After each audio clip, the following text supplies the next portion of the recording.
Hi, I'm Alan from MBR. I'm the bike test editor, and today I'm going to give you 5 tips to set up your brand new bike. Step 1, set your tire pressure. So the first thing you need to do is ignore the recommended pressure ratings on the side of the tire.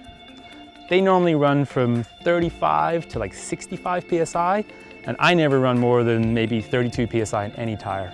A lot of bikes, they come with the tires way too hard, and that's because the guy in the bike shop's just there, he's pumping the tires up, he wants to get the tire to seat nicely around the rim, and basically the tire can be anything like 60, 70 PSI, so it'll be rock hard. Alternatively, the bike could have been sitting on the shop floor for 5, 6, 7 weeks and tires have gone soft, so this is the key thing to check before you even think about riding your bike. I'm about 80 kilos, and I normally run 28 PSI in the rear and 26 PSI up front. Obviously, if you're a little bit heavier, you need to go higher in pressure. If you're lighter, you want to drop it down a bit. And what you're looking for is the tire pressure that gives you like the maximum amount of grip and comfort without the risk of puncturing or without the risk of the tire rolling around like this on the rim when you're cornering. So basically the minimum you can get away with. So if your tire's too hard, you want to let some air out. And to do that, you simply unscrew the top of the valve stem and compress it.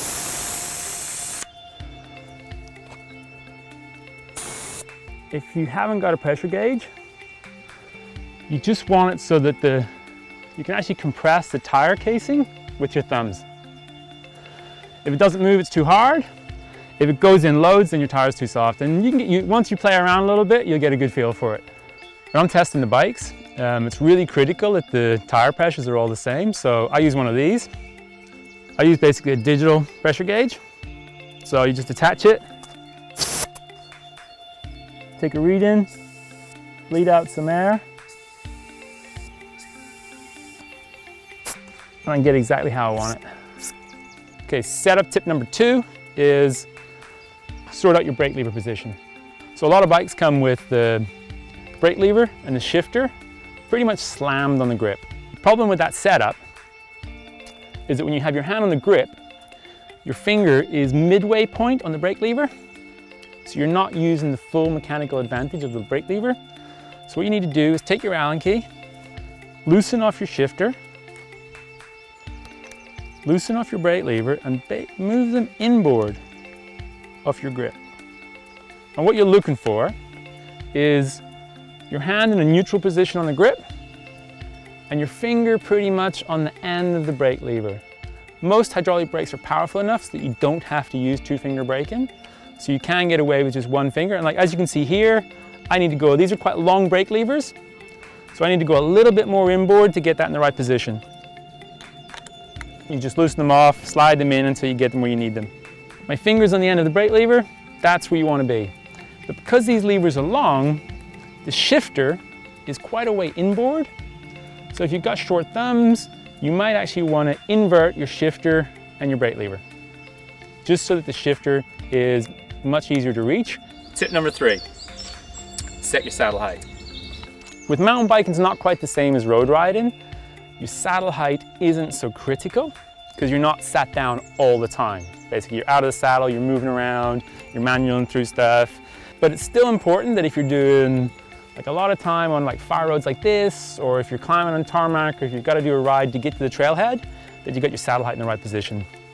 So the easiest way to get a ballpark setting is with the crank arm in line with your leg. Your heels should be on the pedal and your legs should be perfectly straight. That basically allows you a little bit of knee bend when your foot is right at the bottom of the pedal stroke. So that's your maximum saddle height. And that's fine for bowling along and cruising along the tarmac, or if you've got to do a big old fire road jaunt to get from one piece of trail to the next. If you're doing technical climbing, drop your saddle by about 1 centimeter, and it doesn't sound like much, but it makes a big difference to how you can balance on the bike, and that will make it way easier than having your saddle all the way up. The other thing you want to do with your saddle height is, when it comes to descent, open your quick release, slam the saddle all the way down. On this bike, it's hitting the bottle cage boss here, so it won't go all the way down. And for me, I'd probably chop like nearly 2 inches off the bottom. So that's going to allow me to put the saddle further into the frame, get it down here, get it out of the way so I can descend with confidence. Another point with your saddle position is it really wants to be level with the ground. And if you're going to have a tilt on it, tilt the nose down slightly. So that way when you're climbing, you've got a little bit more to push against on the saddle and it's just more comfortable. And the second thing you can play with is the fore-aft position of the saddle. So by loosening these 2 bolts, you can slide the saddle back or forward on the head of the seat post.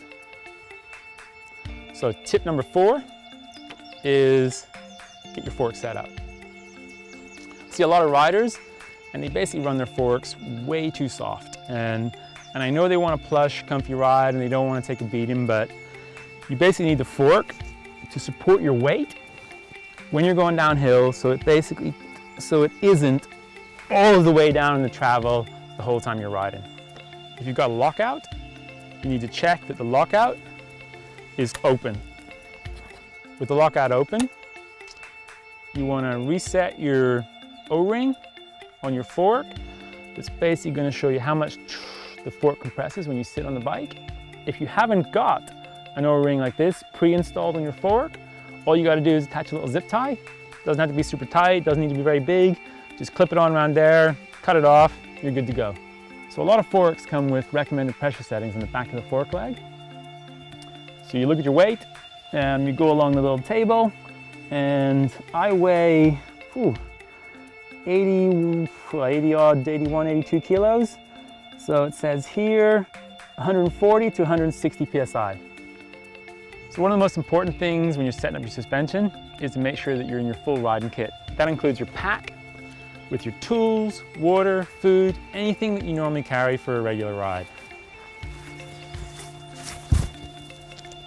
If your fork doesn't have guide pressures, then what you need to do is load the fork up in the riding position and check the sag. To do that, find a post, pole, lean against your car, get a friend to help you, whatever it takes. Get on the bike. Just push the O-ring down like this. So I'm in pretty much my standard riding position. Probably my legs will be a bit more bent than this. It's not 100% your riding position, but it's pretty close. And it's definitely better than setting your sag sitting in the saddle, because there's no weight on the fork when you do that. So in the riding position, elbows out, head forward, push the O-ring down, then try and get off the bike backwards without compressing the fork. So as you can see, this is a 100 mil fork. I've got about 25% in sag. That's a good starting point. If you find that you're getting all of the travel too easily, you want to go up in 5 PSI increments until your O-ring basically isn't all the way up, and that means you're going to get slightly less sag too and more support from the fork. So a couple of little troubleshooting things with your fork. If it's bottoming out all of the time, you want to add some air. And if it feels harsh, so basically you're getting a lot of vibration through your hands, and you notice that your O-ring isn't reaching the kind of upper portion of the travel, you don't have to get all of the travel, but it's good to be up in this zone. If you're not up there, then basically you need to let some air out of your fork. So the last thing to do is to adjust your stem height. So if your fork pressure is set correctly, you shouldn't have to have your stem all the way up on top of the spacers, basically. And I think a lot of shops, bikes come delivered like that from the factory. They come with these spacers down here. The bike gets put on the shop floor and never gets adjusted. So what you want to do is remove the top cap, like so. Loosen off the stem bolts, which basically attach it to your fork, like this. And your stem should just pop straight off. What I'm going to do with this bike, there's one spacer below the stem. I'm going to remove that, put the stem back on, place the spacer on top,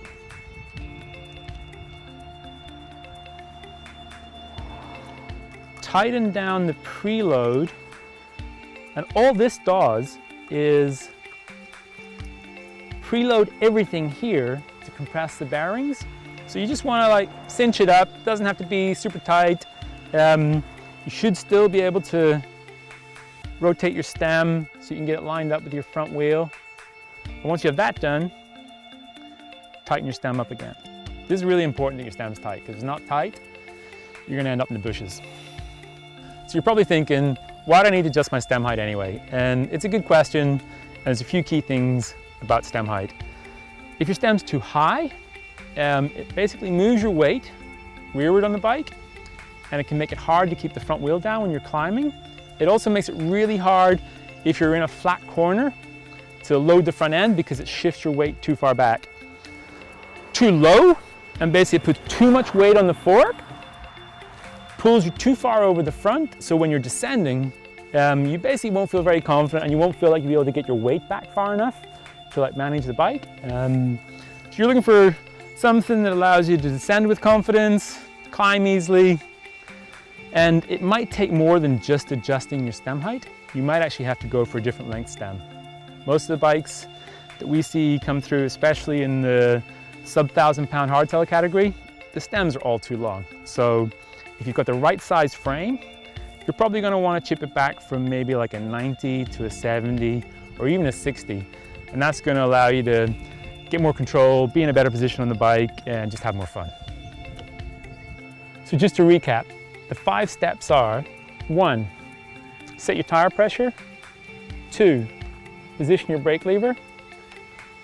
3, adjust your saddle height. 4, get your shock pump out and set the pressure in your fork. And finally, you want to position your stem. If you follow those 5 steps, you should be well on your way to a perfect setup.